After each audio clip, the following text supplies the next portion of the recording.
In this episode of Film Stock Reviews, I'm reviewing Star Wars, The Rise of Skywalker, or Star Wars Episode 9, The Rise of Skywalker. This is the third installment in the Star Wars sequel trilogy, and the ninth film that is part of the Skywalker saga, and the final film in the Skywalker saga. Episodes 1, 2, and 3 were about Anakin. 4, 5, and 6 were about Luke Skywalker, and 7, 8, and 9 are about, actually Kylo Ren in a way, if you want to say, or Rey. Now, this was interesting because when we heard this movie was being made, Colin Trevorrow, who directed Jurassic World, was hired to direct and write the script, but he left due to creative differences. Then we didn't know what was happening. So they got J.J. Abrams back to evidently close out the franchise, the sequel trilogy that he started with Episode 7. I don't think they knew what the hell they were doing when that happened, because this movie is all over the place and it didn't understand itself at all.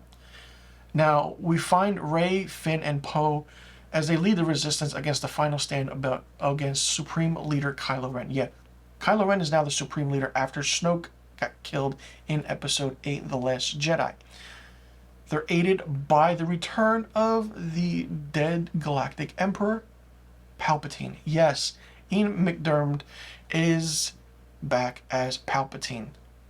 He's back. Like, his body is preserved in some sort of way where he was actually the puppet, or using his mind to show Snoke. So Supreme Leader Snoke is actually Palpatine. Then we have different things happening. We have different versions of what's going on. When they show Palpatine, or the Emperor, or Darth Sidious, or whatever you want to call him, however you want to call his name, I believe it's Emperor Palpatine, the Dark Sith Lord, and the leader of the First Order. Somehow, some way, I feel like, and in a way, this Emperor was the idea for the entire basis of the Skywalker saga. Not only that, from episodes 1 through 9 now, he played a major role, and we find out what that major role is. Now, not only that, there are horror elements to this when we are shown Emperor Palpatine. Now, Emperor Palpatine is there, full get up and everything, and he's, it's different. It's weird, but the action in this was good. The light Rey facing the dark Rey in that one scene on the ship was interesting. The Death Star, for that matter. And the whole look and aspect and feel of it was really, really good.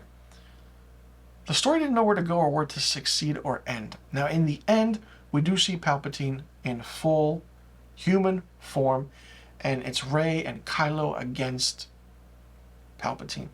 Palpatine uses them and to gain his powers, and he's just the most powerful Sith Lord ever. You see that too.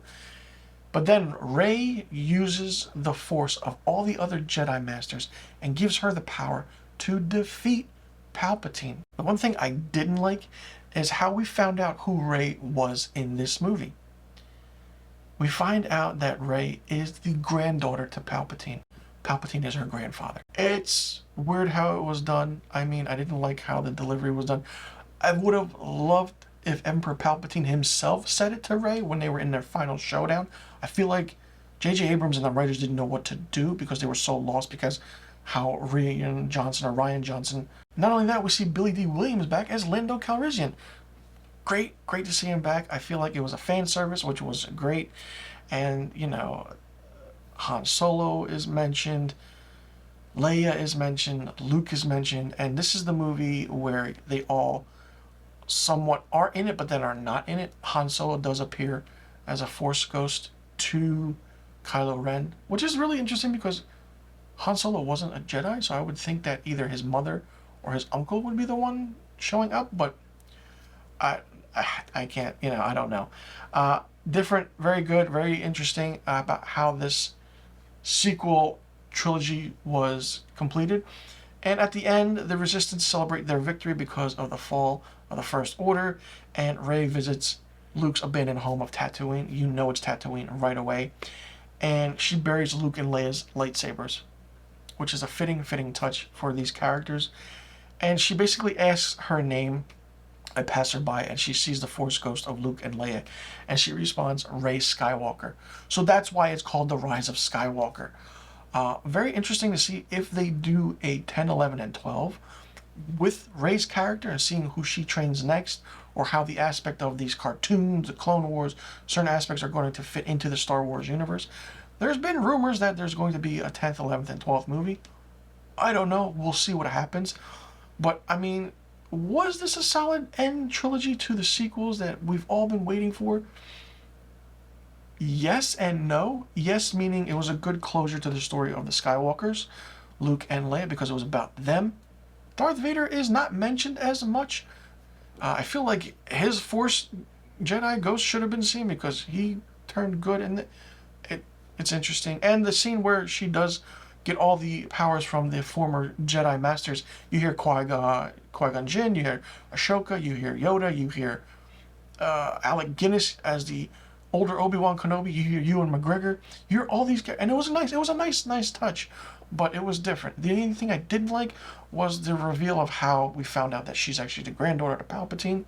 Palpatine was great as a villain, as always. He's just that hulking presence, it's just standing over everyone, and where he's staying and where he's in is interesting but different. For me, Star Wars Episode 9, The Rise of Skywalker, gets 4 out of 5 stars. Let me know in the comment section below what you thought about Episode 9, The Rise of Skywalker. Did you like it? Did you not like it? What did you think of it? What did you think about J.J. Abrams coming back to direct this final entry in the Skywalker saga? Do you think he did a better job than Episode 7, The Force Awakens? Did you like how the characters in this closed everything out? Do you think things could have been done better? What did you like and what did you didn't like about the reveal that Rey was the granddaughter to Emperor Palpatine? And do you think that could have been done differently? Let me know in the comment section below about the questions I just asked.